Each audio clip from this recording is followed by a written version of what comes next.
Religião vem da palavra religado. Coisas são diferentes, né? Elas não são a mesma coisa. E a religião eu acho interessante porque também é uma forma de fortalecer laços, né? Um grupo ali. Uns aos outros como eu os amei. Religião pra mim é amor, solidariedade, companheirismo, compaixão. Mas também eu não vejo a religião como determinante de uma espiritualidade, que muitas vezes... E a religião também dos indígenas, das religiões indígenas, pede comunhão com tudo, com a vida.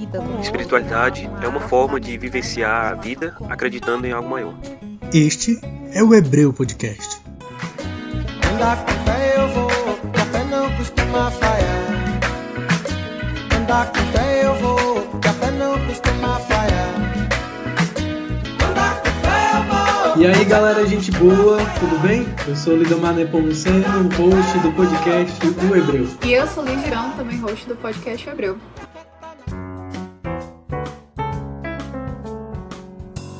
Dando continuidade à série Teologias Marginais, no nosso segundo episódio sobre o tema da teologia negra, nossa conversa será com dois coletivos formados e liderados por pessoas negras, a Pastoral Afro e o Movimento Negro Evangélico. No Brasil e no mundo, expressões negras da fé cristã sempre se colocaram contrárias ao racismo e ao colonialismo. Figuras como Desmond Tutu, Martin Luther King, Sojourner Truth, Padre Toninho, dentre tantas outras. Nos últimos anos, percebemos o crescimento da população evangélica no Brasil. Segundo o censo de 2010, são 42 milhões de evangélicos no país, dos quais cerca de 23 milhões são pessoas negras. O Movimento Negro Evangélico é uma organização autônoma e apartidária que mobiliza pessoas, redes e organizações que trabalham com o tema da negritude no Brasil a partir da igreja evangélica, criando assim uma rede articulada entre elas para lutar por políticas afirmativas e enfrentar a desigualdade racial, o racismo estrutural e o extermínio da juventude negra. Quanto à Pastoral Afro, esta nasceu da necessidade de dar uma organicidade às diferentes iniciativas dos negros católicos que marcam presença na vida e missão da Igreja. Também é fruto da consciência das necessidades que vão surgindo a partir do aprofundamento do compromisso com a caminhada das comunidades negras. A Pastoral Afro-Brasileira integra a Comissão Episcopal para o Serviço da Caridade, da Justiça e da Paz e as demais pastorais sociais da CNBB e tem um bispo como referencial. Existem ainda outros grupos de ação que estão ligados à Pastoral Afro. Esses dois grupos se organizam em torno da mesma luta, o resgate da memória histórica dos que resistiram e lutaram contra as violências do racismo estrutural e a valorização e fortalecimento de uma fé cristã negra naquele que é o maior país católico do mundo e um dos com o maior número de evangélicos e, em sua maioria, negros e negras. E ainda assim, um dos países que mais mata a juventude negra. Para enegrecermos mais o diálogo acerca destas questões, o Hebreu recebe hoje em nosso estúdio virtual Jackson Augusto, do Movimento Negro Evangélico, e Maria Conceição Vidal, da Pastoral Afro-Brasileira.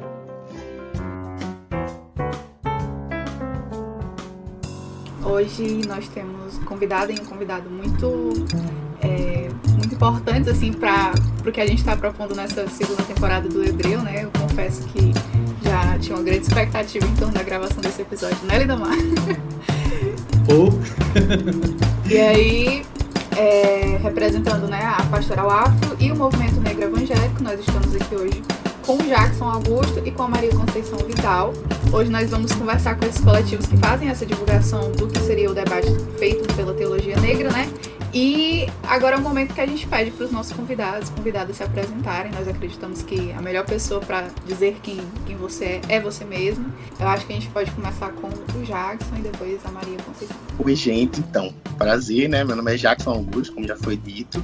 Eu resido e me situo em Recife. Na verdade, eu moro em Olinda e sou de Recife, né? Estou aqui em Pernambuco. Atualmente eu integro a coordenação nacional do Movimento Negro Evangélico aqui no país. Também integro outros coletivos, outros movimentos dentro desse ativismo, como colocar assim, no campo teológico, né, dentro das igrejas.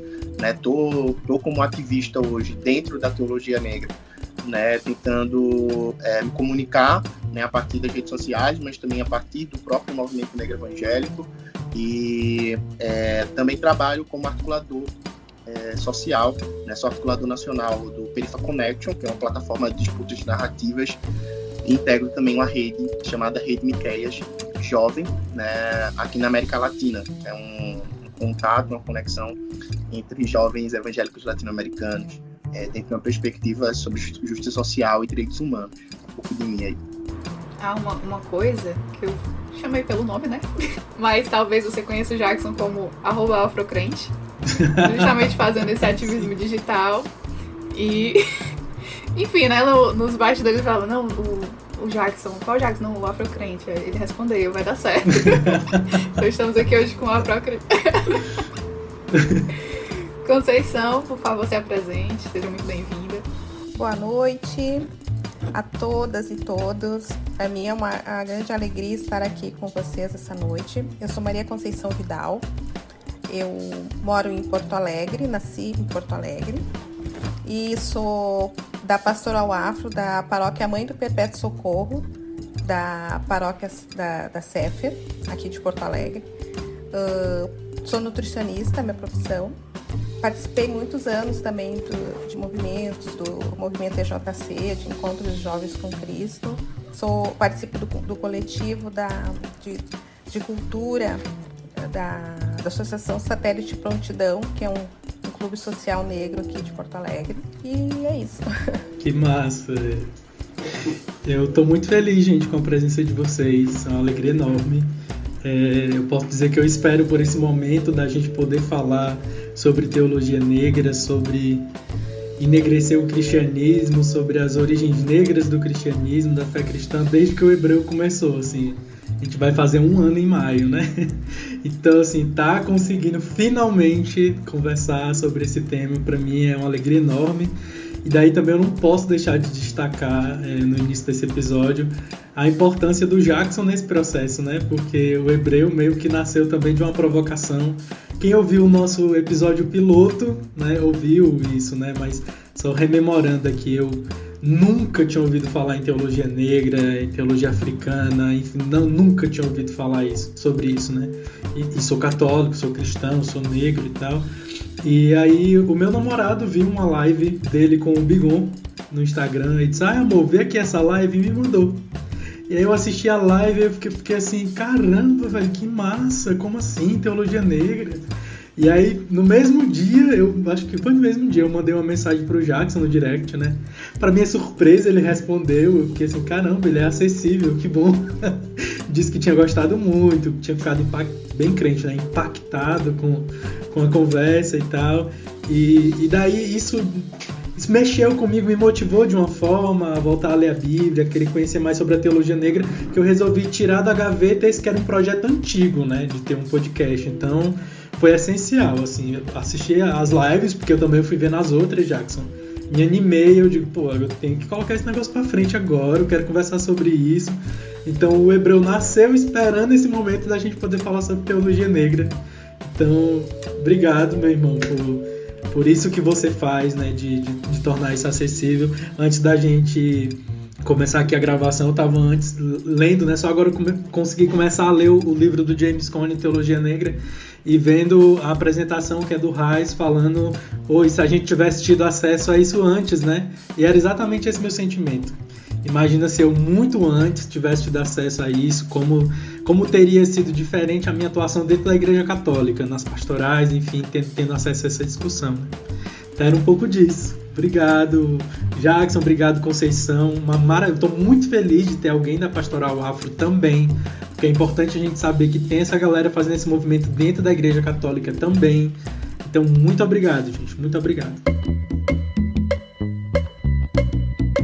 Então, gente, passando já para o nosso segundo bloco, a gente queria saber quando, né, e em que contexto surgiram o movimento negro evangélico e a Pastoral Afro. Conceição, a gente pode começar contigo? Eu vou tentar, assim, fazer um pequeno apanhado, né? Porque eu até procurei estudar aqui algumas bibliografias que a gente tem aqui, como o livro Agentes de Pastoral Negros, que foi um livro em comemoração aos 10 anos. No caso, iniciou em 1983, né? Os Agentes de Pastoral Negros, provocados por toda a questão de Puebla, da própria Constituição também, né?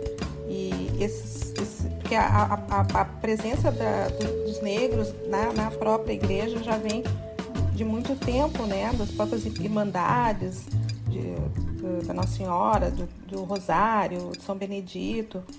E isso, acredito que com o tempo foi se solidificando, né? Então, o que eu compreendo, assim, acho que começou o movimento em si através dos agentes de pastoral negro, que foi em 1983, um grupo que se reuniu em São Paulo, mas que tinha pessoas de vários estados, também religiosos, leigos, enfim, também um movimento assim ecumênico também, com várias religiões, enfim, também nessa construção. E a pastoral afro, acredito que vem vindo nessa caminhada, né, em construção.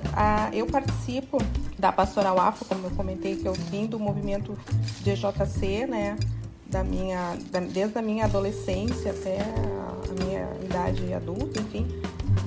Mas foi no ano de 2001, 2002, que a gente veio morar aqui na paróquia da Sefer, né, da Paróquia Mãe do Perpétuo Socorro, e que existia essa celebração da Missa Afro, que foi trazida pelo padre Benedito e o padre Olímpio, né? E hoje a pastoral, assim, se estende aqui em muitas paróquias, né? A nossa paróquia tem através da Missa Afro, essa celebração, mas tem na Igreja do Rosário, em Alvorada, que é grande Porto Alegre. Alvorada não, em Gravataí, que é grande Porto Alegre, e no bairro da Restinga também. Então, existem alguns pontos que a pastoral ela é bem atuante, né, com equipes. Inclusive, eu quero aqui destacar e saudar todos os nossos irmãos em Cristo que participam dessa pastoral, né, que eu estou aqui hoje representando uma equipe, né, que tem a Odete, a Marta, minha irmã, o meu pai, Severino, o Ribas, a Camila, enfim, são muitas pessoas que compõem essa equipe. E a gente fica muito, muito feliz assim, de poder estar conversando hoje sobre essa pastoral, né, que é tão importante na igreja, que traz tanta essa nossa ancestralidade, enfim, a nossa vivência, de uma forma também do modo negro também de ser, né, através de cantos, da música, dos atabaques. Jackson. Obrigado, Conceição. O movimento negro evangélico, né, se a gente for buscar no próprio livro, né, tem um livro que conta um pouco assim, a história do movimento. Ele traz duas perspectivas. A primeira é sobre o próprio movimento, com M maiúsculo, vamos colocar assim, né, a partir de negros evangélicos que fazem essa disputa, né, hermenêutica, que fazem essa disputa do sentido de igreja, que fazem essa disputa da liturgia, da teologia, né. Esse movimento, né, que é um movimento mais no sentido de uma movimentação social mesmo em torno do tema, ele surge lá em 1841 com um cara chamado Agostinho José Pereira. O Agostinho José Pereira, ele era negro, né, filho de uma africana ex-escravizada, então é uma pessoa que já nasce livre.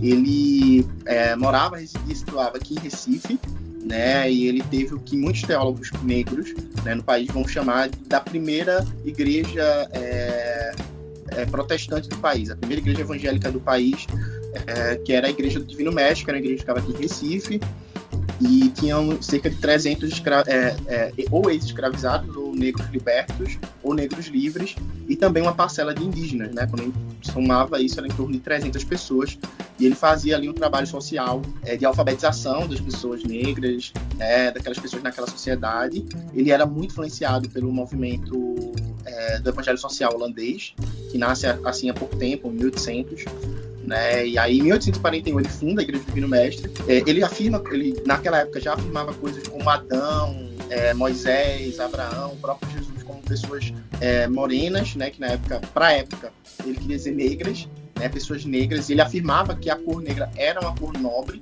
né? Ele tinha anotações que ele se inspirava ali na Revolução Haitiana, né? O que tinha acontecido ali no Haiti.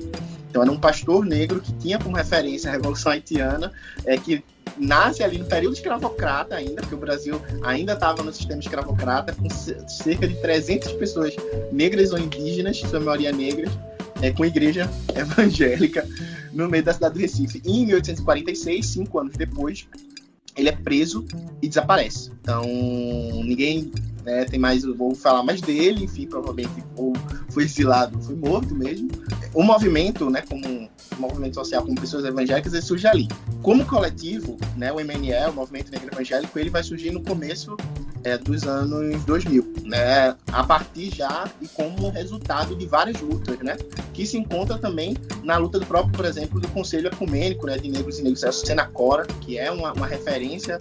A gente vai ter um movimento ali da teologia negra com o Padre Toninho, com a teologia negra a partir da perspectiva dos irmãos católicos, vindo muito forte para a América Latina, inclusive se unem com a Igreja Metodista, se unem com a Igreja Luterana e a Igreja Anglicana para fazer vários movimentos aí ecumênicos em torno da teologia negra, e que é muito importante depois do surgimento do MNE aqui no Brasil como coletivo, ali no começo dos anos 2000, vamos colocar assim 2003, a gente vai colocar um ano assim 2003, o MNE ele surge, o Movimento Negro Evangélico, ele surge de início como uma rede de lideranças, uma rede de pastores, uma rede de lideranças negras pelo país, que não tinha uma atuação periódica, visto que o movimento evangélico é um movimento muito partidarizado, muito partido, tem muitas instituições ali independentes, que tem sua própria dinâmica. Então é muito difícil fazer uma articulação para-eclesiástica a partir disso. Então teve muita dificuldade nesse sentido. Então atuar em rede foi importante. Até 2014 teve um encontro nacional do movimento negro evangélico. Inclusive quem foi um dos grandes amigos de Martin Luther King. Eu agora, enfim, esqueci o nome, depois eu posso passar para vocês. Vocês podem colocar na legenda e tudo mais. Mas foi um momento importante para o MNE em 2014. E ainda atuava em rede, porque conseguiu pela primeira vez juntar várias pessoas negras para discutir sobre isso. E aí de lá saíram alguns documentos importantes para o MNE se firmar como identidade, como um movimento mais amplo. Em 2017, há 4 anos atrás, surge o primeiro núcleo do MNE como ele está hoje, que foi aqui em Pernambuco. Eu e Vanessa Barbosa, a gente era de igrejas diferentes, a gente surge com um núcleo aqui, na coordenação do núcleo. Um ano depois surge o núcleo do Rio de Janeiro e vai surgindo vários núcleos, São Paulo, Rio Grande do Sul, Paraná, Brasília, núcleos hoje que nem todos existem, hoje o MNE ele tem os núcleos aqui do Nordeste, que é o núcleo de Pernambuco, da Paraíba, da Bahia e do Rio Grande do Norte. No Sul nós temos um núcleo no Paraná, e no Sudeste hoje a gente tem o núcleo de Minas Gerais e do Rio de Janeiro. E fora os núcleos que estão desarticulados, que é São Paulo, e também a gente está em conversa com o Espírito Santo, espero que consigamos ter um núcleo lá. Mas esse movimento, o movimento como ele está estruturado hoje, é um movimento novo. O evangélico se identificar com a luta racial, num sentido teológico, não é algo novo. É algo que surge dentro da experiência norte-americana, sul-africana, dentro também da própria experiência ali na Inglaterra também, e aqui no Brasil também, desde 1841. Só que, para popularizar isso, como a gente está vendo isso acontecer, sempre foi muito difícil, assim. Primeiro porque o ambiente evangélico é um ambiente pequeno não, hoje é grande, mas lá na década de 90, lá na década de 80, que foram décadas fortes, era um movimento mais fechado. E quando a gente chega agora em 2017, que a gente tem aí a população, o grupo religioso que mais cresce são os evangélicos, a gente tem um grande desafio, quando a gente olha que a maioria desses evangélicos são negros. Então, o MNL cresceu, mas ele ainda está se estruturando, principalmente em alguns lugares que ele ainda não conseguiu se firmar e também ter, como posso dizer, capilaridade dentro da igreja. E é um movimento muito jovem. Quando eu falo jovem, não é só de idade, mas assim, as pessoas que estão dentro do movimento são pessoas jovens, são jovens negros que são frutos, inclusive, dessa política de cotas que vem desaguar nessa grande onda antirracista que o Brasil vive, apesar também de ser essa grande onda de várias violências que o povo negro também vem sofrendo. Bem rapidinho, só porque o Jackson já falou, acabou respondendo que a gente iria perguntar, que é onde o movimento negro evangélico está presente, e aí por isso eu já queria pedir a Conceição também para colocar isso pra gente, Conceição? A gente gostaria de saber onde é que a Pastoral Afro está presente, assim. A Pastoral Afro, ela existe em todos os estados do Brasil, todas as regiões, assim, onde é que a Pastoral Afro está presente? Bem, eu posso falar aqui da Pastoral Afro aqui do Rio Grande do Sul. Imagino que em vários estados do Brasil ainda permanece, né? Porque esse movimento dos agentes de pastoral negros, que iniciou lá em 1983, é um movimento que foi bastante forte em vários estados, São Paulo, Rio de Janeiro, Recife, enfim, no Rio Grande do Sul. E aqui no Rio Grande do Sul, a gente tem assim hoje uma estrutura em várias cidades também do interior, como agora me esqueci o nome da cidade, daqui a pouco eu lembro. Inclusive que a gente fez uma missa muito bonita lá. E tem assim, nós temos o padre Wilfrido, que é o que coordena, né, essa pastoral. Aqui na cidade de Porto Alegre, como eu falei antes, nós temos aqui a pastoral atuando no bairro da Restinga, na pastoral ali da Sefer, em Gravataí, que é região metropolitana, tá? E porque em virtude também da própria pandemia, né, a gente está passando por bastante dificuldade, assim, de se reencontrar. O ano passado, até, porque a gente sempre faz no mês da consciência negra a nossa celebração, que é o ponto alto, né, culminante, assim, toda da liturgia, né, que é o ponto forte também da pastoral, porque a gente também tem o movimento de jovens também, que são muito participantes, principalmente os jovens ali da nossa paróquia, né, que são coordenados pela Odete, né, que trabalha direto com jovens. Então a gente fez uma missa transmitida através do Facebook, porque a gente não pôde fazer presencial, né? Então acredito que agora, passando tudo isso, a gente vai conseguir, até porque tinha até um calendário assim esse ano para ser cumprido, mas tudo isso teve que ficar stand-by, né? Então a gente está com certeza tendo que passar também por essa reestruturação, né? Mas a gente conta assim com uma participação muito grande assim das pessoas da comunidade negra, e também porque a nossa celebração envolve assim também a própria, não só a comunidade, mas também os irmãos de outras religiões, né, de matriz africana. Enfim, a gente procura agregar assim a todos, né, nessa celebração. E a gente teve sempre, eu gosto até assim poder citar assim o Padre Benedito, o Padre Olímpio, outros celebrantes também, como o Padre Pedrinho, que sempre incentivaram bastante, né, o Padre Benjamin, essa celebração dentro da comunidade, né, que é até colocado como uma celebração enculturada. E assim como também aqui a característica aqui do Rio Grande do Sul, né, que é o movimento tradicionalista. Então no mês de setembro tem a missa crioula, que chama crioula porque é algo nativo, assim, né, mas é como a missa dos gaúchos, assim, né, os próprios cantos, né. Então essa é uma presença muito, muito bonita, assim, da pastoral afro dentro da comunidade. Antes de passar para a pergunta que vem depois da atuação, eu ia aproveitar essa pergunta de onde está atuando, porque a gente já estava, né, tendo umas conversas de bastidores sobre justamente isso, né, horizontes e perspectivas, e eu imagino que realmente esse tempo de pandemia está causando muitos cancelamentos, né, algumas coisas realmente não tem como fazer, e é isso. E eu queria saber, assim, pra vocês como é que estão os horizontes nesse período de pandemia, se vocês têm, sei lá, planos de como a gente estava até falando com o Jackson mais cedo, né, de chegar em outros estados, como é que está sendo articulado, se está sendo possível pensar isso ou se está travado. Eu acho que pra gente depende de cada núcleo, né, a dinâmica cada núcleo tem uma autonomia, né, a gente teve núcleos que cresceu bastante, assim, proporção, inclusive nas redes sociais, né, que alcançou pessoas, que alcançou gente dentro dos territórios, sabe, que isso teve uma reverberação, inclusive prática e concreta, né, na vida das pessoas e tudo mais, não ficou só no virtual. Aqui em Pernambuco, por exemplo, a gente teve muita dificuldade de lidar com isso, a gente era um núcleo muito atuante na cidade, só que a gente se viu muito perdido, né, com tudo isso, que mudou tudo de um dia para a noite. Então, como lidar com a agenda? Então, a agenda caiu, caiu tudo. E não só caiu a agenda, caiu o emprego, caiu tudo, né?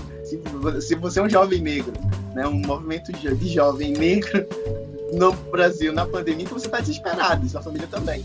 Então a gente decidiu dar uma pausa, desde que aconteceu, deu uma pausa na atuação a partir do movimento, e a gente só ficou com as articulações que o movimento tinha. Então, se a gente tinha articulação com a Coalizão Negra, se a gente tinha articulação com a Articulação Negra de Pernambuco, se a gente tinha articulação com o Fórum Popular de Segurança Pública do Estado, então a gente começou a atuar a partir do que a gente já tinha e não fazer evento, não fazer ação, né? E tem um grupo de igrejas que quer fazer a quarentena solidária, vamos nos somar ela, vamos. Então, assim, a gente sempre atuou nesse tempo, nessa pausa que o movimento deu, a partir desse lugar das articulações, né?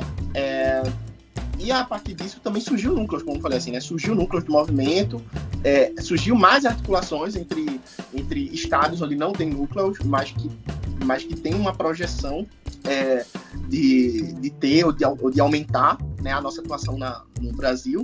Então, assim, depende muito de cada estado, né? Teve estado que lidou super bem com isso, conseguiu utilizar isso de uma maneira muito gigante. Teve estado que teve que parar um pouco, colocar um pouco o pé no freio, né? E administrar a sua dinâmica e ir retornando aos poucos. Então, assim, isso não quer dizer que o movimento parou, pelo contrário, ele continua crescendo.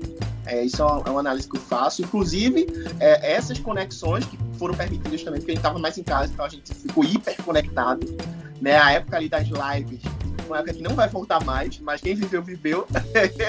Quem viveu, Cláudia, sabe? Aquele lance assim. Que foi aquele momento de a gente conhecer muita gente. Então, quem soube usar, e as conexões foram feitas, elas vingaram de várias maneiras, de diversas formas, assim.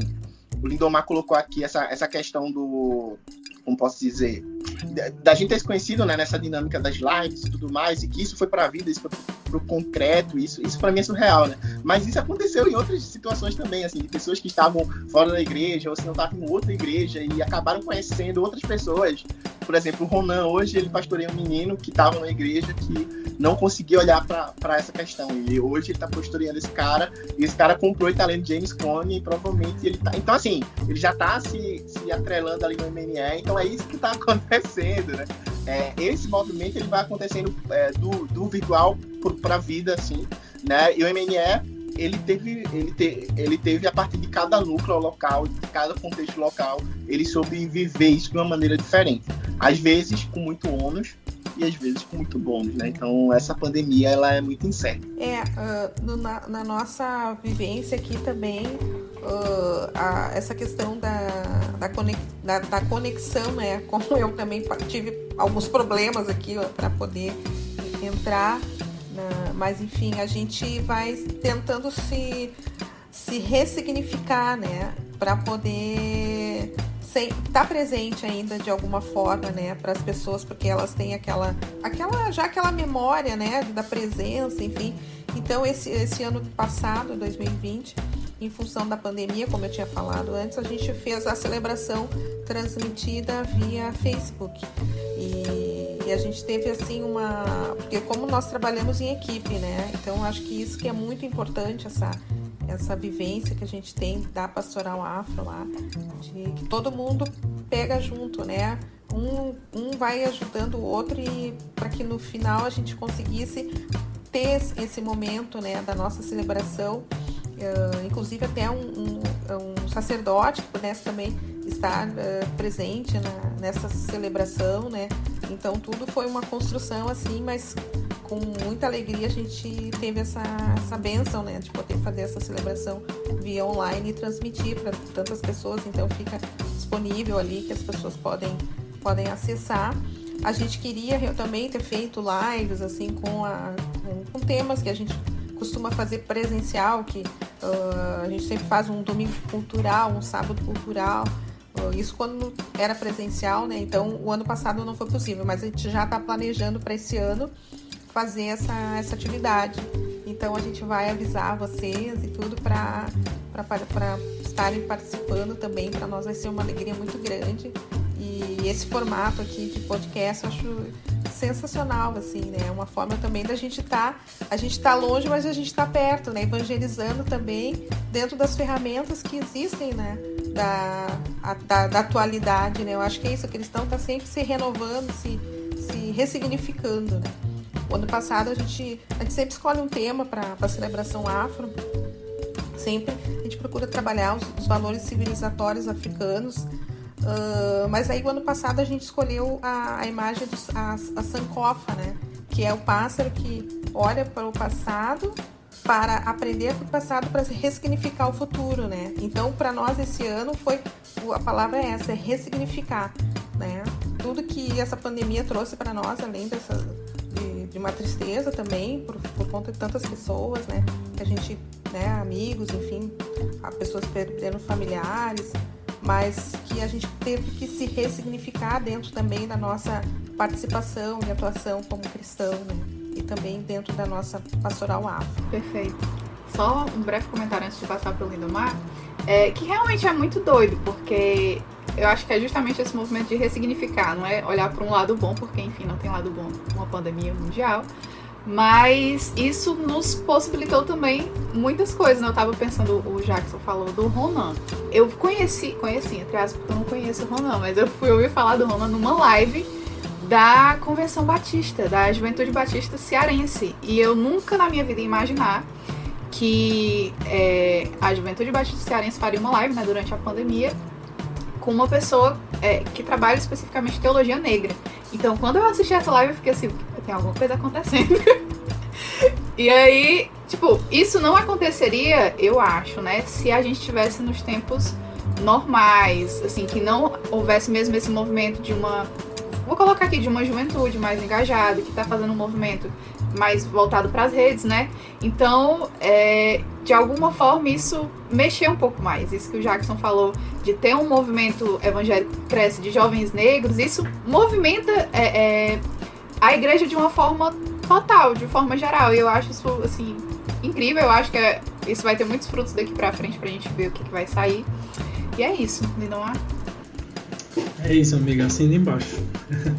Então, seguindo nosso papo, né, gente, que o tempo passa voando, a gente queria saber mais, quer saber melhor do Jackson, da Conceição, se existe um diálogo, né, com a teologia negra, se existe a forma como o movimento negro evangélico se organiza e atua, assim como a pastoral afro, se faz isso a partir de um diálogo com a teologia negra, mas não só a partir da teologia negra, se também há um diálogo para se pensar o contexto, enfim, onde a gente está inserido, com as ciências sociais, né, que abordam a temática do racismo, enfim.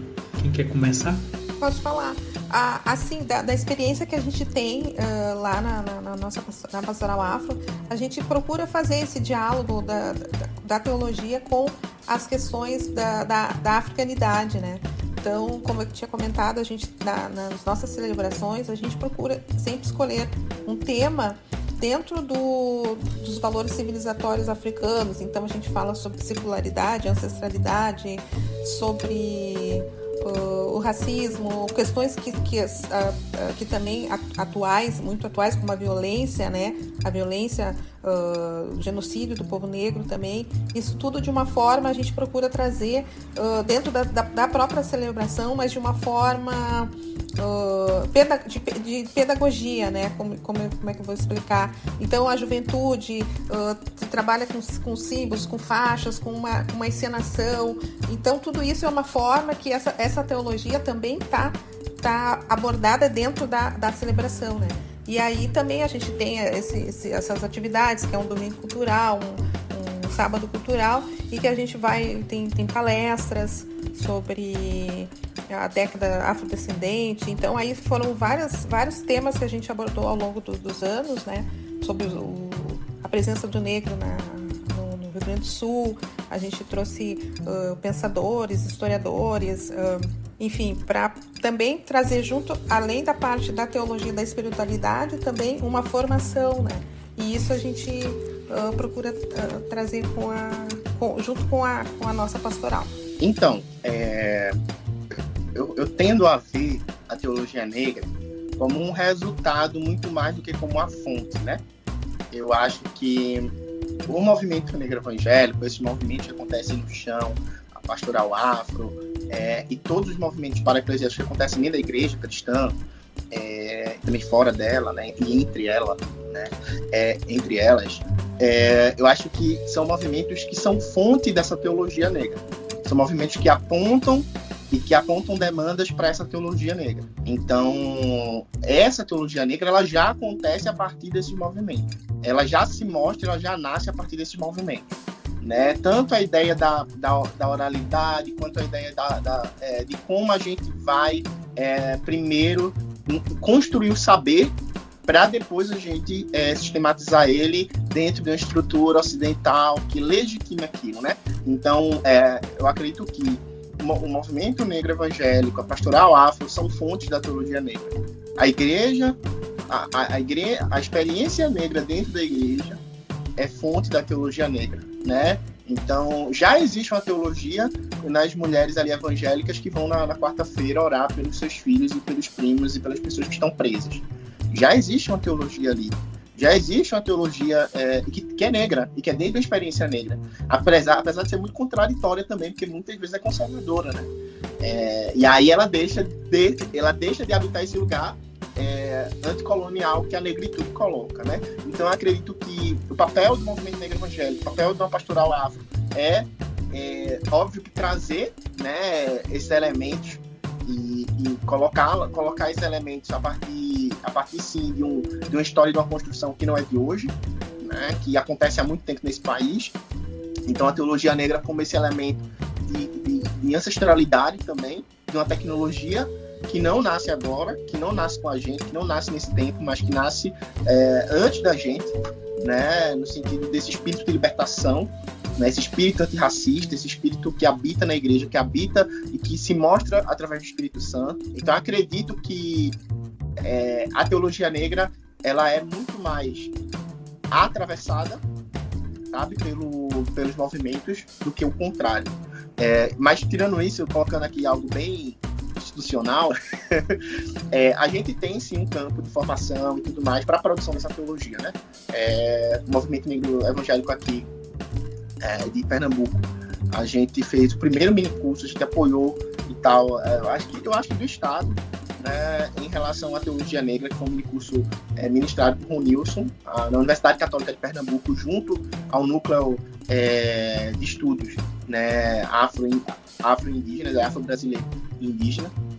Então, os NEABs, né, vou colocar assim, o NEAB da Unicap, da Universidade Católica de Pernambuco, abriu esse espaço juntamente com o mestrado em teologia, e a gente fez esse curso de teologia negra quando o Ronilson não tinha nem lançado ainda o livro dele sobre teologia negra, e aí ele pegou o protótipo, né, do livro dele e deu pra gente um mini curso.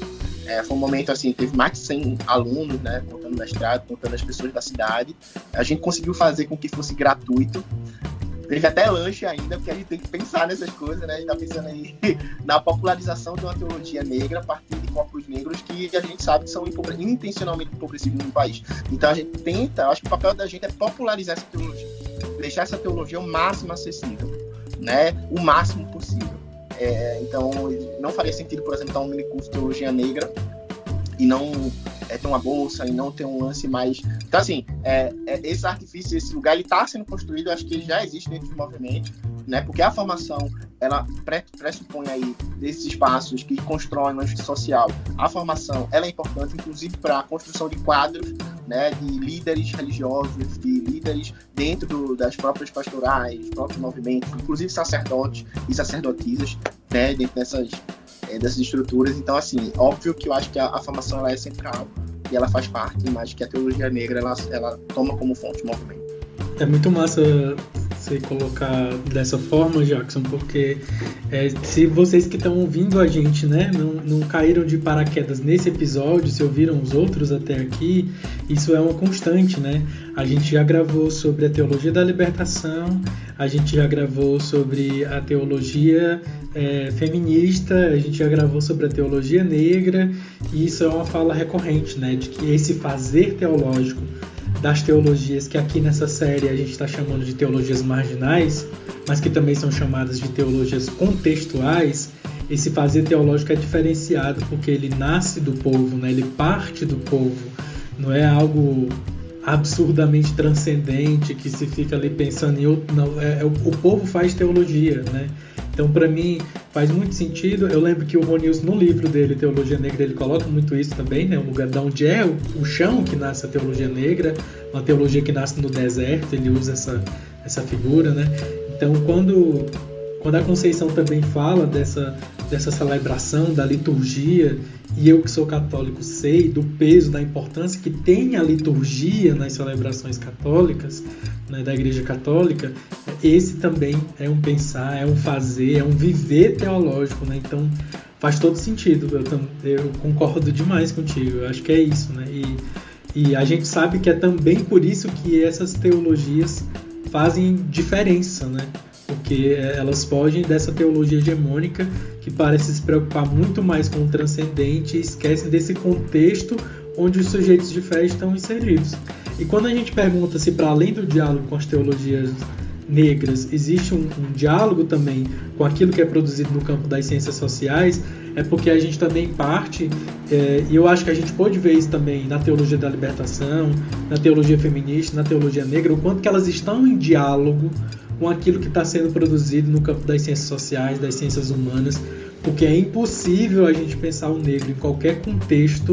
Então, o religioso é apenas mais um contexto, e pensar essa vivência do negro no Brasil sem pensar por toda a construção sócio-histórica, cultural, de um passado escravocrata que ressoa ainda hoje, né? Então, por isso que a gente também perguntou para vocês sobre isso, né? Qual é o diálogo que há com essas ciências, assim, por entender que não dá para a gente pensar e produzir conhecimento sobre negritude, sobre o povo negro no Brasil sem perpassar por isso. A gente queria saber, né, como é que a Pastoral Afro e o movimento negro evangélico têm atuado nos contextos sociais e eclesiais, né? Como é que essa atuação vem sendo feita dentro das igrejas, também nos contextos sociais. Maria, você pode começar? Sim, então, a participação muito forte da juventude, né? Então, essa formação também de lideranças, né? Isso aí é algo que a gente procura bastante dentro da Pastoral Afro também, trabalhar isso, né? Desenvolver o senso de comunidade, enfim, com a juventude, acredito que, e também com a juventude de periferia, né? Que é onde a gente atua bastante, assim. Então, esses jovens têm esse acolhimento dentro da pastoral, assim, da Pastoral Afro, através da participação, realmente do estar junto ali, né? Eu acho que isso é algo que a gente procura bastante trabalhar dentro da Pastoral Afro. Eu acho que essa perspectiva dos conflitos sociais e de como a gente trabalha nessas perspectivas dentro do movimento, a gente acaba sempre trazendo a partir das próprias demandas que nós somos atravessados, assim, né? Acho que já existe um atravessamento de discutir sobre violência, discutir sobre segurança pública, e é uma demanda que chega para a gente, né? Não tem como, assim, não chegar a isso. Então, para a gente conseguir atuar em relação a isso, a gente precisa criar esse ambiente, né, de formação interna mesmo dentro do movimento, né? A gente passou, acho que no ano passado, logo no início, nos 3 primeiros meses de 2020, quando não tinha ainda, né? A gente fingia que não tinha coronavírus, né? Tinha altos memes aí, né, do coronavírus e tal, e a gente brincando com isso, né? Carnaval, e tudo mais. Assim, dentro dessa perspectiva, lá no início, a gente fez uma formação interna dentro do movimento, e a gente trouxe esse elemento, assim, de questões básicas, questões que nos afetam, porque é uma demanda da gente. É muito normal chegar uma carta, por exemplo, do Ministério Público aqui de Pernambuco, porque terreiros foram violados, foram violentados, vamos lá, a gente precisa ouvir vocês, e a gente precisa estar preparado para falar sobre o assunto, precisa estar armado em relação a isso, né? A gente já passou, e assim, por diversos motivos, né? A gente já puxou ato aqui no dia que Pedro Henrique morreu, foi assassinado no Extra, né, estrangulado. Nesse dia a gente puxou um ato dentro do Extra, né, a gente achava que ia sair preso, assim. E foi uma demanda que, assim, eu disse, pela primeira vez na vida eu vou ser preso, com certeza. Como eu fui pro ato lá do Carrefour também achando isso, assim, precisa ter um preparo, a gente precisa fazer esse lugar da reflexão pra gente ir pra ação. E aí é nesse lugar da reflexão, nesse lugar que a gente precisa refletir, que a gente consegue ter essa unidade pra gente conseguir se engajar e conseguir, de fato, fazer essas atuações. Né? Desde puxar um ato, de lançar nota, de atrelar isso no Ministério Público, de dialogar com o batalhão de polícia, de Então, tudo isso a partir da reflexão, a partir desse lugar da atuação da gente dentro das igrejas, dentro desse lugar da afetividade, do afeto, né? Porque eu acho que é uma característica muito nossa, né? Primeiro, quanto pessoas cristãs, e segundo, quanto pessoas negras, né? Que eu acho que não tem contradição nisso. Esse lugar da gente construir a luta política através dos afetos é um lugar importante. E é um lugar que faz com que a nossa situação, que é extremamente perigosa, extremamente expõe, né, de maneira extrema os nossos corpos, as nossas vidas, quem nós somos, é um lugar potente também para nos fortalecer em relação a isso, porque assim, a gente não tinha, se a gente não tiver esse lugar, né, da reflexão, mas também da formação e da conscientização, a gente se vê despreparado. E muitas vezes a igreja não é esse lugar de construir isso, assim, essa consciência, né? Tanto que eu me lembro que logo no início do movimento a gente fez um evento no meio da rua, no meio do parque, era o Parque 13 de Maio, que é um parque que fica aqui, que na verdade hoje a gente chama de Parque 20 de Novembro, né? Ressignificou o nome, e a gente fez uma ação no parque,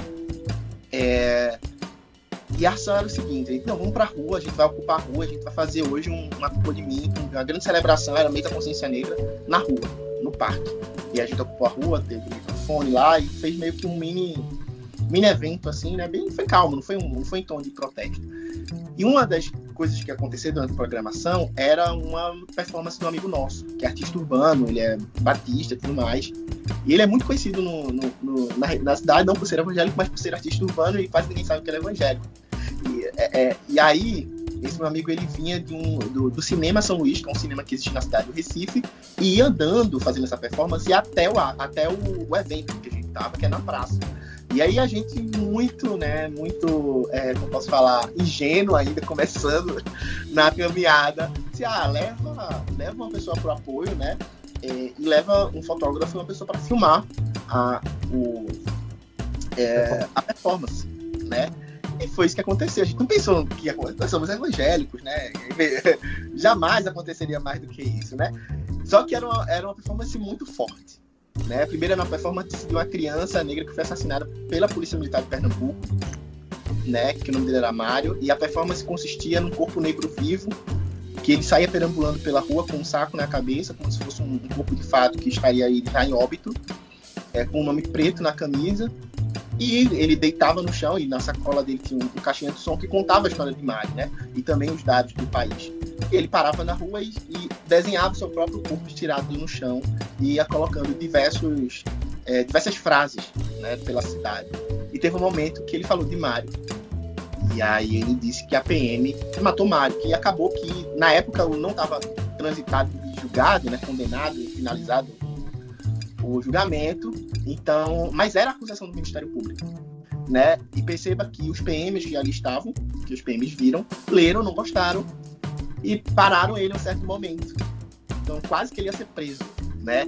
E aí a gente no meio do evento esperando ele demorou, e a gente não estávamos preparados para essa situação, né? A gente falou, ele estava sob nossa responsabilidade, a gente precisa agir com a responsabilidade.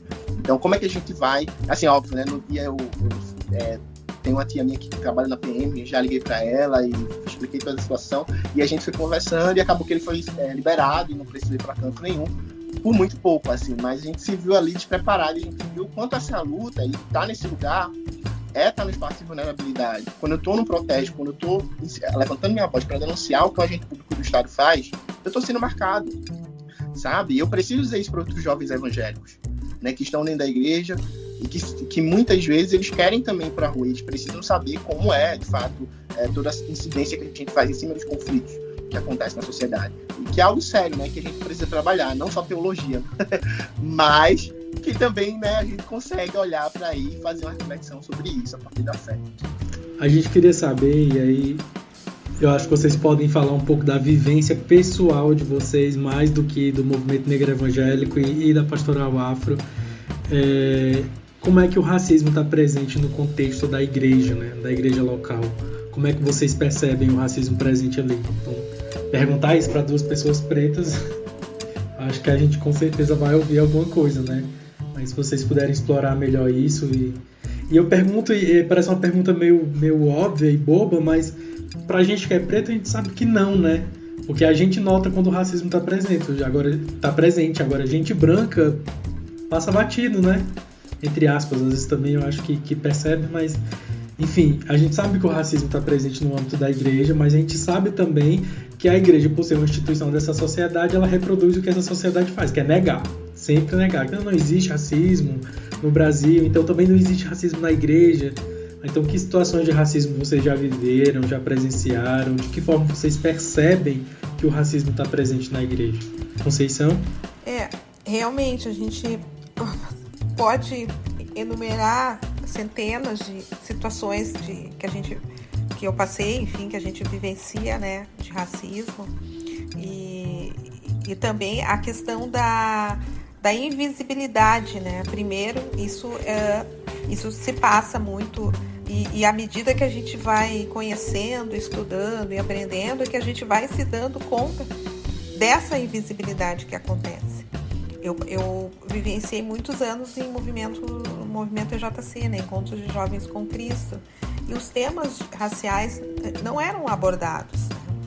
E assim, eu nasci em 66, então na década de 80, assim, 80 até 90 e poucos, participei ativamente, assim.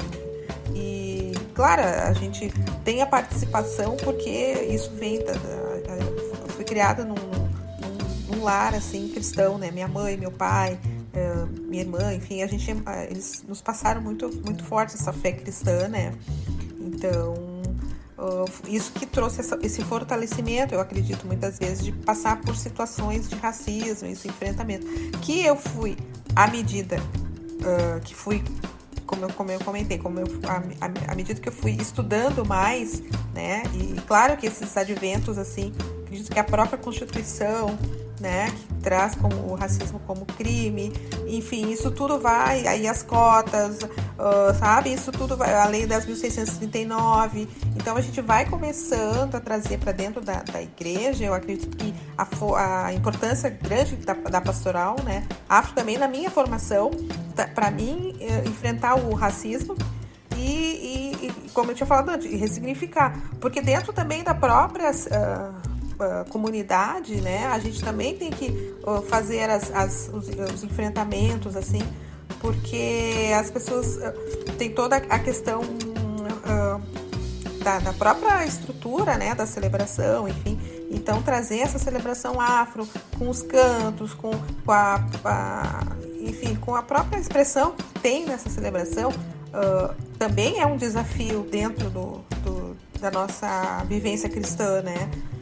Então, a gente cada dia a gente vai enfrentando e vencendo esses desafios do racismo, né?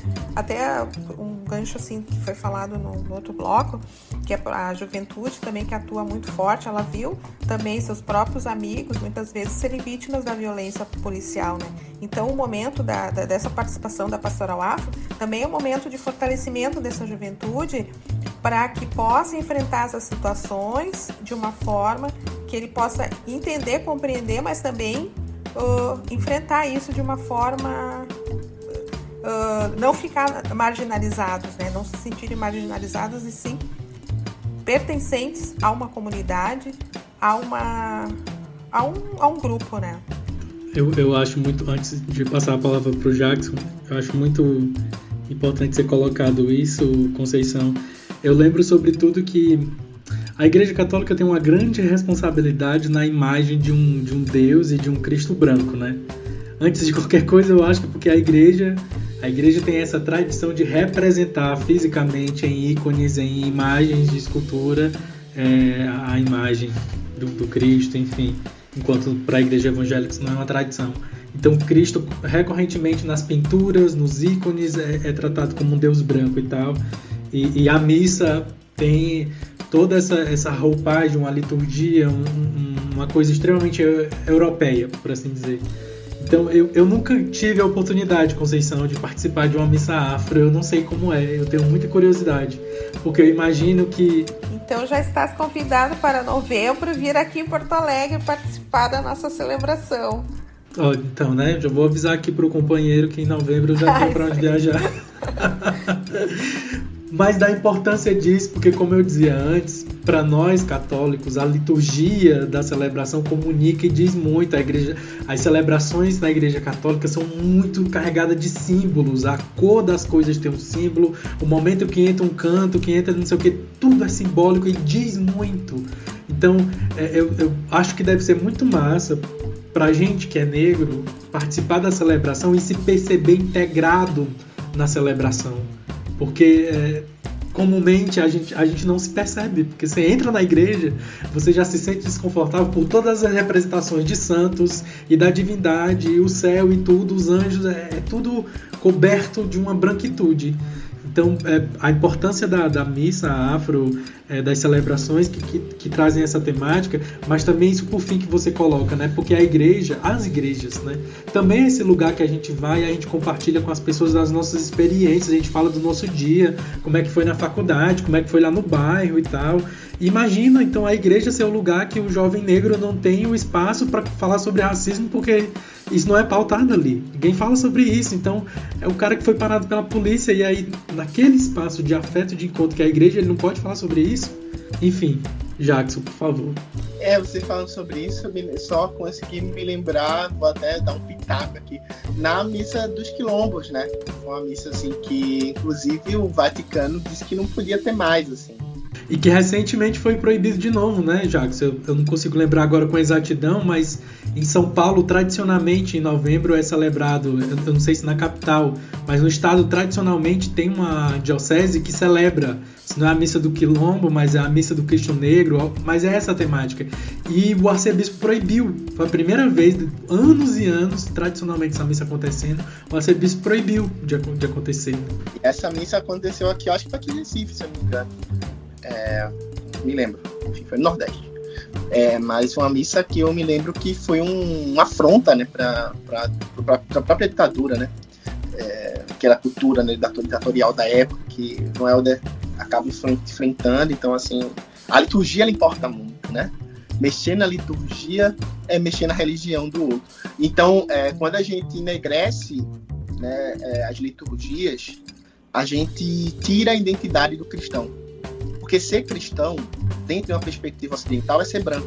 Então, quando a gente tira essa liturgia que identifica o cristão como a gente conhece, a gente é menos cristão na ótica do Ocidente, né? Ou seja, a gente é menos branco. E aí, menos branco é menos crente, é menos santo, e não pode. Então, eu costumo dizer que, assim, a minha experiência com o racismo dentro da igreja são em todos os âmbitos. Desde a canção Alvo Mais Que a Neve, né, até o piano que está dentro da igreja, que é super normalizado. Então, desde de um inário que surge de senhores escravocratas e que dura até hoje, que nunca foi mexido, por exemplo, que é o hino o inário que a gente mais, né, usa na igreja, principalmente batista, que é o cantor cristão. Então, eu acho que é algo muito complicado, assim, a gente falar sobre racismo na igreja, assim, né? Principalmente eu, como batista, eu sou muito crítico, principalmente batista brasileiro, assim, porque foram inúmeras experiências, né? Eu estou em outra igreja agora, mas eu era da mesma igreja que o Gilberto Freire também foi membro, né? Aqui em Recife. Enfim, né? Eu não vou citar o nome da igreja, mas ele foi membro dessa mesma igreja. E a igreja hoje, por exemplo, ela está ensinando para os adolescentes quem foram os batistas, ou o que é ser batista. E eu já fui esse adolescente que me ensinaram o que é ser batista. E se você pegar as revistinhas batistas hoje, você não vai ver a influência, por exemplo, do Zachary Taylor dentro do movimento escravocrata, dentro do movimento pró-escravidão, né? E todos os relatórios que rolavam ali com a Convenção Batista do Sul dos Estados Unidos. Então, isso é apagado, isso é completamente invisibilizado para normalizar as estruturas que se constroem no Brasil. E se a Igreja Batista no Brasil hoje ela é a terceira maior denominação do país, é porque ela foi pró-escravidão. Não tenha dúvida. Se essa igreja chegasse aqui no Brasil, sendo abolicionista, ela não teria o poder que ela tem hoje no Brasil. E aí eu digo com qualquer outra igreja, né? A gente tem a igreja aí, não a Assembleia de Deus, que a Assembleia de Deus chega depois do período escravocrata, mas a gente tem a igreja presbiteriana, a gente tem a própria igreja anglicana, a igreja metodista, também são igrejas que se envolvem no... Mas a igreja batista, ela dá um exemplo de como nunca fazer.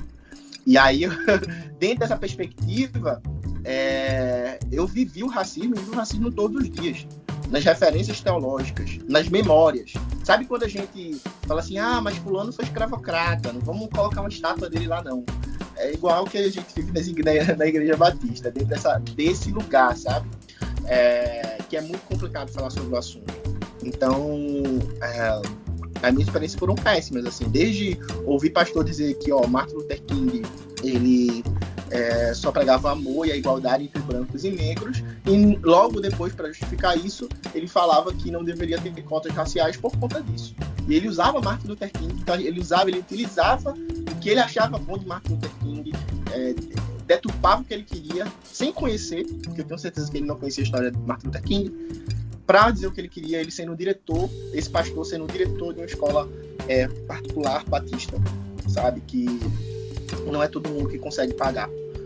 Então é muito, para mim, que era uma pessoa negra, um jovem negro sentado para prestar um vestibular, era horrível, né? Então eu passava por isso dentro da igreja. Cheguei a ser chamado de várias coisas, né? Não quero rememorar isso, mas assim, de ser chamado mesmo, assim, né? Não foi só indireta, não foi só um lance indireto. Então, eu costumo dizer que igreja e escola foram esses dois lugares que eu mais sofri racismo na vida, assim, né? Então, é muito complicado a gente falar sobre isso, é muito complicado a gente falar uma igreja que receba, de fato, bem as crianças negras, que as crianças negras possam, nas histórias, se sentirem representadas, verem Jesus nelas, né? Conseguirem também representar Jesus nas peças, né? Que o adolescente negro ele consiga ter um protagonismo nos cultos, nas movimentações e nas articulações que existem dentro das igrejas, que os jovens negros consigam pautar as suas dores, suas necessidades, seus anseios dentro de um país que é tão violento como ele, dentro da igreja. Então, assim, né? Que o quadro dos seminários, que os quadros das universidades evangélicas e católicas consigam representar essa diversidade, que a própria igreja brasileira, o próprio cristianismo brasileiro, que é formado em sua maioria por pessoas negras, seja na igreja católica, seja na igreja evangélica. Então, assim, isso tudo é o que a gente sofre até hoje na igreja, desde o xingamento até o simbólico, como você falou. Acho que as falas levantaram muitas reflexões, né? Eu como batista também, não tem como você não perceber isso e você não perceber uma irresponsabilidade até no toque do assunto, né? Não é só você jogar pro passado e isso não tem mais nada a ver, eu não vou fazer nada. E é o que acontece, as pessoas simplesmente, né, lavam as mãos, as lideranças das igrejas também não assumem nenhuma meia-culpa. Enfim, a gente queria... As pessoas brancas, né? As lideranças brancas da igreja. Sim, inclusive... É necessário lembrar. Não, porque, tipo assim, até no surgimento, não é nem no surgimento, mas no momento de reconhecer, por exemplo, uma liderança negra, você sabe que tem uma estrutura tão nociva ao redor, tipo, até quando essas pessoas chegam nesses cargos mais de liderança, elas têm a forma com que elas fazem a teologia, né? Isso é questionado. Então, a pastora não tá dando conta de, sei lá, da vida do lar dela. E é um processo muito violento. Então, como é que a pessoa já chega, né, com uma série de feridas, coisas que já deveriam estar sendo tratadas pela igreja, levando em conta que a igreja deveria ser um local de cura, e ela vai, na verdade, sofrer ainda mais. Então, é muito complicado. E aí, a partir disso, a gente pergunta agora, né, se existe um diálogo ecumênico e interreligioso, já imaginando que esse diálogo ele existe e também como é que ele é feito, né, que a gente está falando especificamente da teologia negra, então a gente tem no Brasil expressões muito fortes de religiões de matriz africanas e, enfim, existe esse diálogo, como é que ele é feito? Sim, a gente tem uma alegria muito grande em ter essa bênção, né, de poder fazer esse diálogo com nossos amigos de outras religiões, de matriz africana,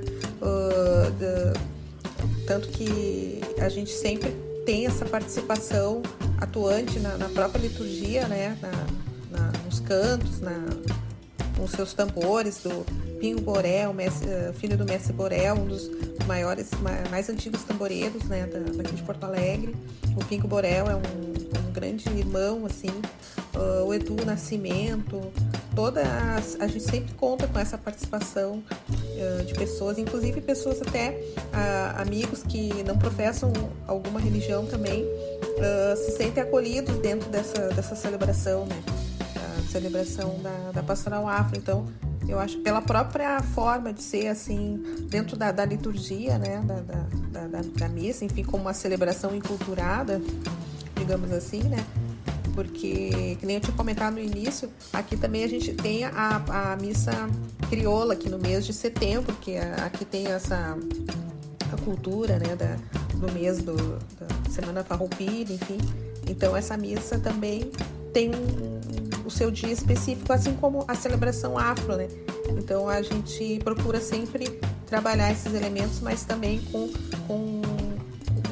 com esse diálogo interreligioso, né? Então isso é uma prática que a gente, inclusive teve uma das celebrações um tempo atrás que foi feita tinha um pastor evangélico da comunidade também ali da CEF, com o padre, enfim, o pai de santo também, que era da região. Então todo mundo se sente acolhido, né? Isso é uma forma que a gente procura trabalhar nas celebrações. O mundo evangélico é mais complicado, né? Mas dentro do movimento negro evangélico a gente coloca um dos princípios o ecumenismo, né? O ecumenismo não é algo nem tão revolucionário assim. A própria missão integral, ela entende, por exemplo, o ecumenismo como um horizonte possível. Então, as teologias contextuais, elas vão, sim, olhar para esse lugar do teto, né, comum, né, todos sobre o mesmo teto, de uma maneira como um fundamento do evangelho, né? Um fundamento, inclusive, protestante. Não existe protestantismo sem ecumenismo. Né? Não existe protestantismo sem ecumenismo. A gente está falando aqui de igrejas diferentes, né? Bandeiras, manifestações, inclusive litúrgicas, muito diferentes. Então, eu não sei, eu acho que esse lugar do evangélico ele acaba tirando um pouco disso, mas dentro do movimento a gente resgata isso e coloca o ecumenismo como um fundamento, de fato, que ele sinaliza o cristão, né? Não tem como ser cristão, você ser evangélico e você não pensar no ecumenismo como fundamento, como um valor bíblico mesmo. E também o movimento e o diálogo interreligioso, ele dita, na verdade, o que a gente já sente a partir do próprio país, né? O Brasil, e aí eu acho que aqui no Nordeste muito mais, que é a região menos evangélica do país, é um país que tem diversas expressões. É óbvio que a gente tem as religiões de matriz africanas aí, como a igreja perseguida, vamos colocar assim, né? A religião perseguida, né? No Brasil.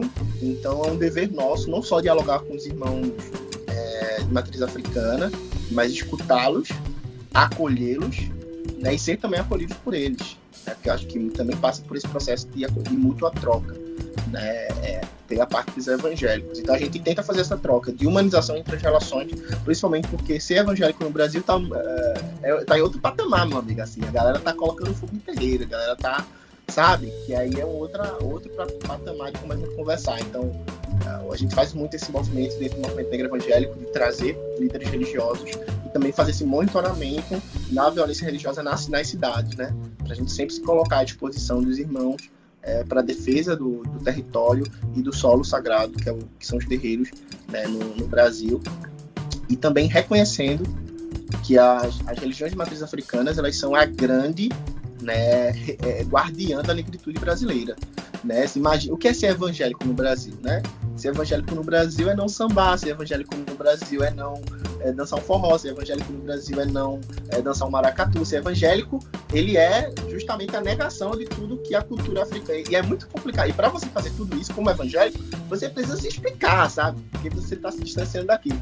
Então, eu acho interessante que a gente reconheça isso, né? Que sem as religiões de matriz africanas, não seria possível um resgate da nossa negritude. Né? Eles foram muito referências em tudo isso, assim, em guardar a nossa memória, né, civilizatória, né, como povo e como povo que se organiza e como a gente se organiza. Perfeita fala do Jackson, exatamente isso, parabéns. Então, eu acho, a gente sempre toca nesse assunto porque é um assunto recorrente aqui. O Hebreu nasceu ano passado na primeira temporada em que a gente falou sobre a pluralidade religiosa no Brasil. Então a gente recebeu gente do candomblé aqui, da Umbanda, de espiritualidade indígena, e é algo que a gente está sempre retomando aqui, porque no Brasil, no contexto brasileiro, os principais agentes do racismo religioso são as pessoas cristãs, católicos e evangélicos. Então é muito importante que nesses espaços da igreja, seja católica, seja evangélica, esse diálogo interreligioso seja travado, seja colocado, e ter exatamente essa valorização do que o Jackson está colocando, né? Que aí eu lembro, Lia, da fala do Maia, né? Que é Mozenza de Nkosi, que gravou com a gente o episódio sobre o candomblé, dizendo, olha, não existiria Brasil sem terreiro. Eu banco isso, não existiria Brasil sem terreiro. Então tá bem de acordo com isso que ele colocou, né? Então é um debate que a gente precisa colocar e deixar bem enegrecido, inclusive, que nesse caso a gente está falando de racismo religioso, não é simplesmente de intolerância religiosa, mas é racismo religioso. Então daí a importância e a alegria nossa de saber que esses dois movimentos, o movimento negro evangélico e a pastoral afro, abordam essa questão, né? Então estão se empenhando no diálogo interreligioso. E daí, gente, já caminhando para o final, né? Essa é a última pergunta do segundo bloco, depois a gente vai para as considerações finais. A gente queria saber o que vocês percebem sendo os principais desafios para o movimento negro evangélico e para a pastoral afro. Quais são os principais desafios, pensando no contexto eclesial e no contexto social, desse trem desgovernado chamado Brasil? O desafio, eu acredito que são vários, né? Mas de que realmente exista mais essa inclusão da pastoral afro dentro da própria vivência da igreja, né? A gente tem, assim, conta com o grande apoio, né? A gente não pode dizer dos sacerdotes, enfim, que trouxeram essa celebração, enfim, a própria pastoral para as comunidades, mas além também de ter a participação da comunidade também, né? Porque existem várias pastorais da liturgia, enfim, e a pastoral afro muitas vezes fica um pouco, não é que é deixado de lado, mas é que é necessário ter um olhar mais atento, né? Porque existe hoje uma grande esforço, sim, de cada um, né?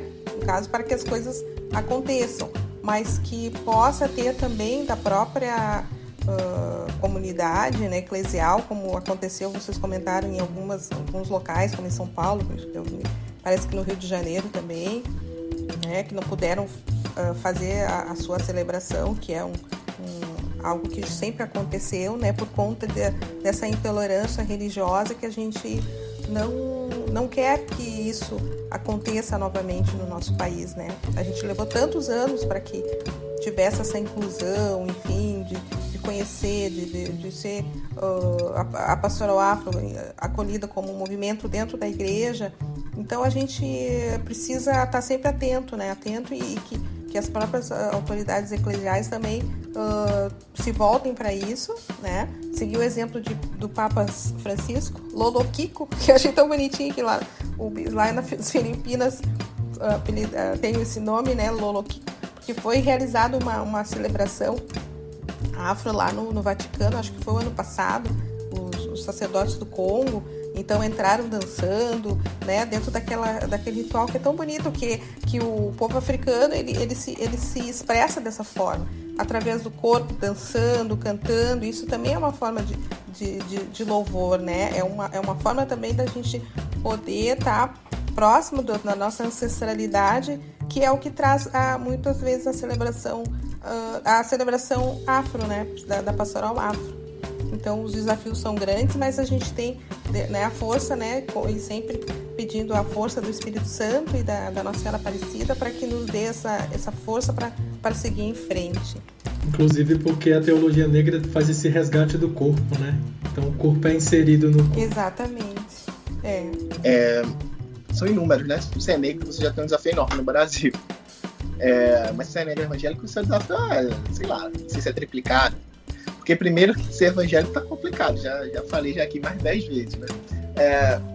Por quê, né? Eu acho que nós somos o grupo hoje religioso no país que a gente mais cresce. Provavelmente em 2040 nós seremos mais de 50% da população brasileira. E em 2032 nós já vamos ser maior que os católicos, segundo as pesquisas. Isso não é bom, né? Por diversos motivos de como a gente está crescendo e de como está sendo essa crescente do mundo evangélico. Então, fato, o Brasil está caminhando para se tornar uma nação evangélica. E isso já é um desafio enorme. Só isso já é um desafio enorme. E aí, qual é o lugar? E aí, o Brasil ele já tem 59% dos evangélicos são negros. Então, assim, a gente tem quase 60% dessa população do grupo religioso de pessoas negras. São mais de 21 milhões de mulheres negras dentro do grupo religioso. Isso daí vai aumentar daqui a um tempo. Então, como é que a gente consegue dar uma resposta à vivência dessas pessoas a partir da igreja, a partir da fé? Como é que a gente... Eu acho que esse é o grande desafio da gente. A gente, quanto movimento, quanto pessoas negras emancipadas dentro de um movimento, como o movimento evangélico, que é um local que as instituições são totalmente independentes. Então, assim, não tem como é que o negro ele assume o seu lugar de emancipação, de protagonismo dentro do ambiente evangélico. Acho que é a grande questão. Como é que a gente vai poder conscientizar e também fazer essa discussão a partir de pessoas brancas que tenham também plena consciência? Isso tudo é uma construção que no Brasil a gente precisa ter, né? Publicar mais livros, né? Ordenar mais pastores que estejam vinculados à causa, né? Criar ambiente para termos igrejas de fato comprometidas com a luta antirracistas, principalmente aquelas que estão na periferia da vida, na periferia dos territórios. E isso daí são todos esses desafios que a gente tem, né? Como é que a gente pode pensar uma teologia negra sem um centro teológico no Brasil? Assim, é muito difícil, né? A partir dessa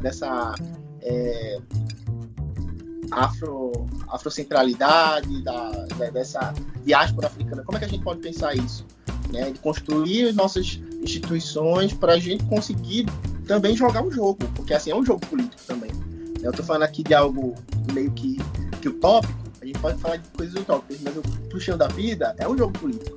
Então, como é que a gente pode criar e fomentar espaços para, de fato, que essa teologia negra, que essas teologias marginais, que destroem esse grande centro, que tem essa herança escravocrata, que tem essa teologia colonial, que tem essa teologia que é uma necroteologia, como é que a gente consegue criar esses mecanismos? Acho que esse é o grande desafio.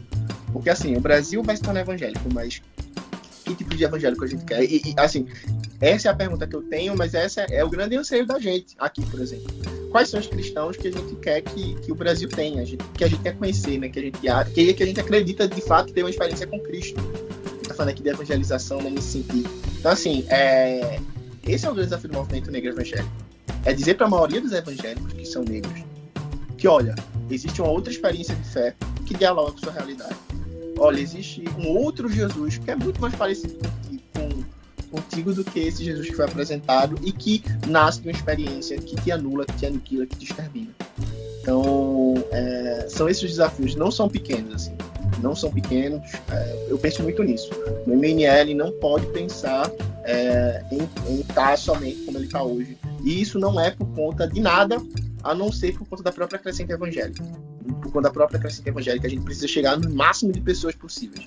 A gente precisa dizer, existe um outro ambiente, uma outra lógica que é de libertação, existe uma outra lógica que é de partilha, existe uma outra lógica que é de vida e não de morte. Então, eu acho que para isso, a gente infelizmente precisa, para a concretude da vida, de apoio, de recurso, né?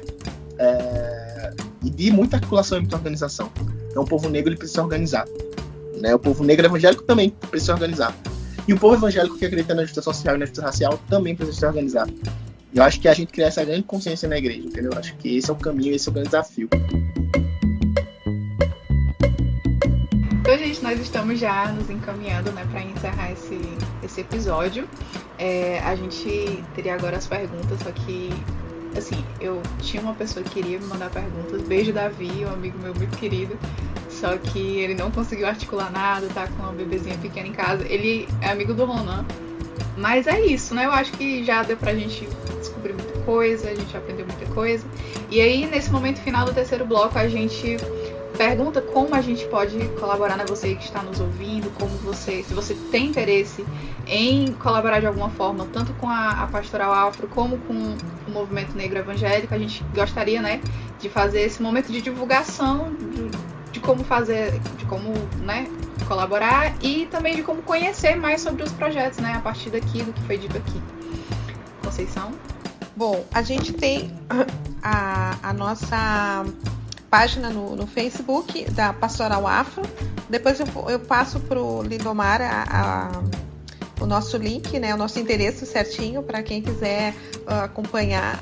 Pode fazer o contato através da página, então, do Facebook da Pastoral Afro da Paróquia Mãe do Perpétuo Socorro. E em função dessa situação de pandemia, a gente não está fazendo os nossos encontros, né? Mas a gente já está planejando até um encontro virtual até para esse semestre. Então a gente vai ter possibilidade depois de divulgar e a gente conta também com a divulgação do Hebreu, né? Para poder ter mais esse canal também de comunicação, né? E que isso é muito importante. Até falando em comunicação, a gente tem o nosso querido Padre Pedrinho Guareschi, que é um professor estudioso da comunicação, né? Então ele vai ficar muito feliz assim também de conhecer, e também eu acho que vocês podem entrevistá-lo, que ele tem muito a nos ensinar sobre a comunicação. Notando as referências aqui. Obrigado, Conceição. Obrigada. Então, o MNL, você pode ir no Facebook também, colocar lá MNE Brasil, o Movimento Negro Evangélico do Brasil, você vai conseguir encontrar a nossa página no Facebook. No Instagram tem @MNE Brasil, né? Se você quiser entrar em contato com o nosso e-mail, a gente tem um Gmail, que é Movimento Negro Evangélico Brasil, muito grande, né? @gmail.com.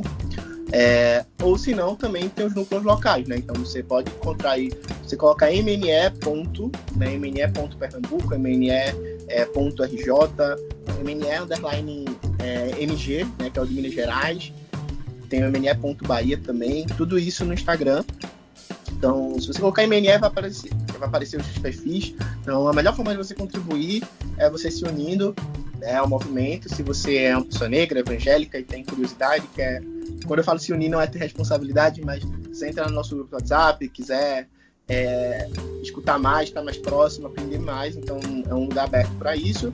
Se você é uma pessoa negra, se você não é uma pessoa negra, mas você quer contribuir do mesmo jeito, eu acho que é divulgando para os amigos, divulgando na igreja, o movimento, seguindo nas redes sociais, engajando os encontros públicos. A gente tem encontros públicos para pessoas negras e pessoas brancas e que podem estar agregando dentro da construção do movimento. Então, acho que é sempre estar acompanhando o perfil, né, do movimento nas redes sociais, principalmente nessa época de pandemia, né? Então é isso. No movimento negro evangélico, tem espaço para um viado preto católico?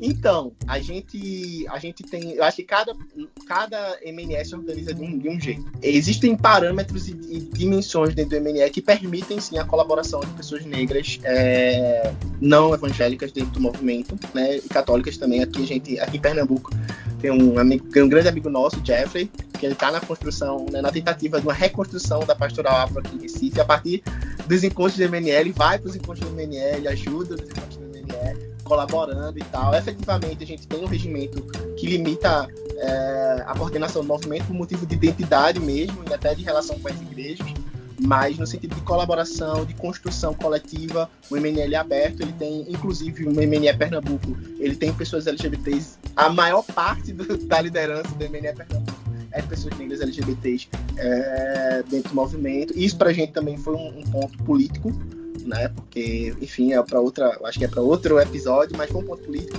e, né, externar ou não a nossa posição afirmativa quanto ao debate de sexualidade. A gente tinha muito medo de perder as conexões com as igrejas, né, que a gente tinha, porque por mais que sejam igrejas progressistas no meio batista, mas são igrejas que têm suas limitações, mas a gente conseguiu manter as igrejas, isso tudo, e conseguiu também ter essa posição afirmativa quanto ao movimento negro evangélico, e a gente tem muito orgulho disso, assim, né? Acho que a gente acha que isso é um avanço, né, de algumas igrejas evangélicas aqui, principalmente, sobretudo no Nordeste. Então tem espaço sim, viu, irmão? Se quiser chegar, pode chegar. Nem foi intencional a pimenta no final, né? Mas apimentou. Que bom, que bom. E aí, gente, partindo realmente agora para os finalmente, a gente sempre pede para os nossos convidados, para as nossas convidadas, fazerem alguma indicação para a galera que está ouvindo a gente, né? Então, essa indicação pode ser de um perfil em rede social, pode ser de um canal no YouTube, pode ser de um autor, autora, um livro, um texto, um filme, o que seja. E aí também aproveitem já para fazer as suas considerações finais. E aí passo a palavra já para Conceição. Bom, quero fazer uma indicação, então, como eu tinha comentado antes, né, de leitura, Pedrinho Guareschi, que ele já, foi pároco também lá da nossa paróquia, mas também ele é escritor de vários livros voltados para a comunicação. Então tem um livro muito bom que é o Comunicação, Psicologia e Pós-Verdade. Em tempos de comunicação, de pós-verdade, de fake news, é muito importante que nós cristãos a gente desenvolva o nosso senso crítico, né? O pensamento crítico, que isso é muito, muito importante. E também me colocar aqui à disposição de vocês, de todos, né, que tiverem alguma dúvida, enfim, que a gente está se preparando para fazer essa atividade agora no próximo semestre, né, numa live então a gente vai avisar todos. Quero agradecer e saudar todos os nossos amigos da paróquia, nossa equipe, né, Odete, Isabel, Camila, o meu pai, Severino, a Marta, o Ribas, o Nicolas, a Camila, enfim, toda a juventude que faz acontecer a celebração afro e também a nossa paróquia, né? Fico muito agradecida aqui de estar participando desse podcast e parabenizar a Lindomar e a Lia e ao Jackson Augusto por esse espaço de bate-papo, enfim, mas também que a gente aprende, a gente troca, enfim, é um espaço de muita espiritualidade também. Muito obrigada e um abraço a todos. E uma ótima semana, e também a gente deseja, né, que a vacina chegue logo para todos, né, que todas as pessoas possam ser vacinadas e que a gente possa, até o final do ano, ter a nossa celebração presencial também. Mas que todos estejam bem, com saúde, é isso que a gente deseja. Um grande abraço. Obrigada. Obrigado, Conceição. Fervorosa aí, tô quase pulando aqui, dando glória. A parte da vacina, né? Então, eu queria indicar um livro, que é o primeiro livro, né, brasileiro aí, editado, produzido, escrito totalmente, né, por mulheres negras evangélicas, que é o Vozes que Não Se Calam, né, cartas de um evangelho feminino, do evangelho brasileiro, feminino e negro, e que as meninas lá do Projeto Zal, né, você botar a roupa Projeto Zal, você consegue, Zal com no final, no Instagram você consegue encontrar, ainda está sendo vendido os livros, e são livros que espero eu que continuem sendo editados e tal, porque senão daqui a um tempo vão virar livros raros, né? Tem um livro também da CEBI, né, do CEBI, que eu gosto muito, que é de uma freira, de Maria de Fátima Castelã, que é a Cosmovisão Africana e o Povo de Israel. É um livro bem pequenininho, que traz essa perspectiva das mitologias do povo israelita e como isso também dialoga com a cosmovisão africana. Eu queria também indicar o box do James Cone, que está lá na editora Recriar, né? Então todo mundo aí indo lá na Recriar para manter James Cone aqui no Brasil aí, sendo divulgado. E, por final, o livro O Racismo na História Batista Brasileira, que é um livro do João Chaves.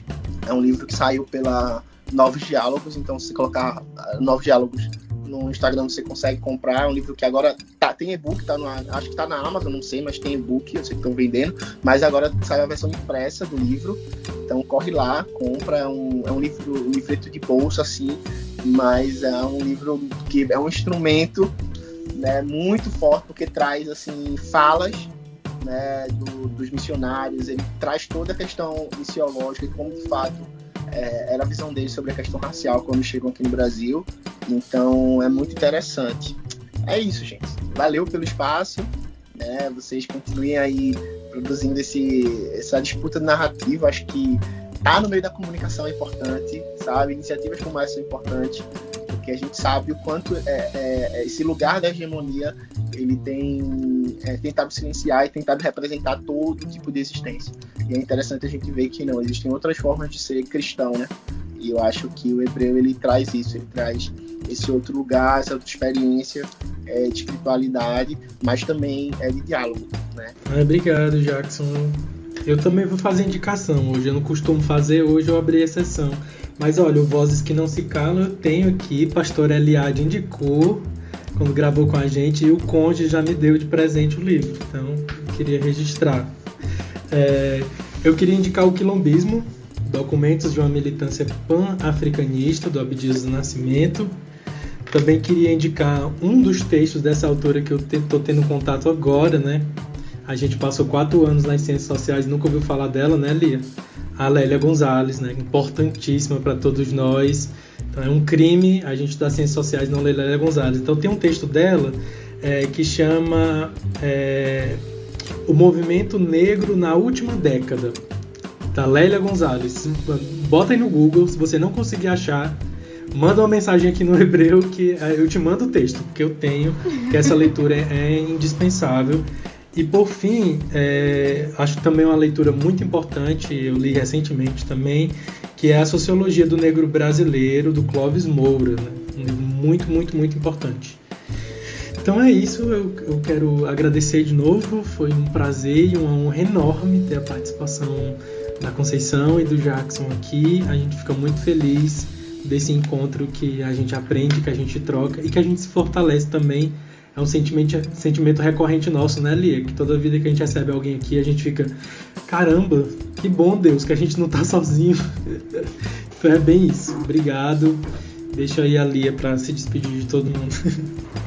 Só retomando isso que o Lidomar falou, né? Realmente, cada episódio que a gente grava, ao mesmo tempo que a gente se sente muito abraçado pelo mundo, né? De aprender coisas novas e conhecer gente nova e ter um acesso diferente a um debate, a gente tira esse peso de não estarmos sozinhos. Então, isso para mim é impagável. E eu queria só lembrar que o Hebreu é esse espaço que, apesar da gente estar fazendo um trabalho muito árduo e um trabalho muito bom, modéstia à parte, é um espaço muito introdutório. Então, chegou aqui, ouviu a Conceição falando, ouviu o Jackson falando, tem mais material aí fora. Então, vão atrás, a gente está, né, nesse corre imenso, a gente trouxe pessoas incríveis, ainda iremos trazer pessoas incríveis. Então, se esse debate te instiga, se você realmente se sente motivado a conhecer mais sobre esse submundo cristão, misterioso, que você não escuta tanto, você tem material para isso, né? Então, isso aqui é o primeiro passo, isso aqui é um ambiente introdutório. E só agradeço muito demais Conceição e Jackson por estarem aqui. E é isso, gente. Se cuidem, fiquem em casa, tomem a vacina quando vocês puderem tomar essa vacina, orem por essa vacina. E é isso. Você acabou de ouvir mais um episódio do podcast O Hebreu. Muito obrigada por nos acompanhar até aqui. Se você curtiu, ajudei para esse papo importante chegar para mais gente. Compartilhe e indica para as amizades. Também nos siga no nosso Instagram, que é @ohebreu, que é por lá que a gente continua esse diálogo. E também você pode nos enviar feedbacks pelo nosso e-mail, que é ohebreupodcast@gmail.com. Obrigada e até o nosso próximo encontro.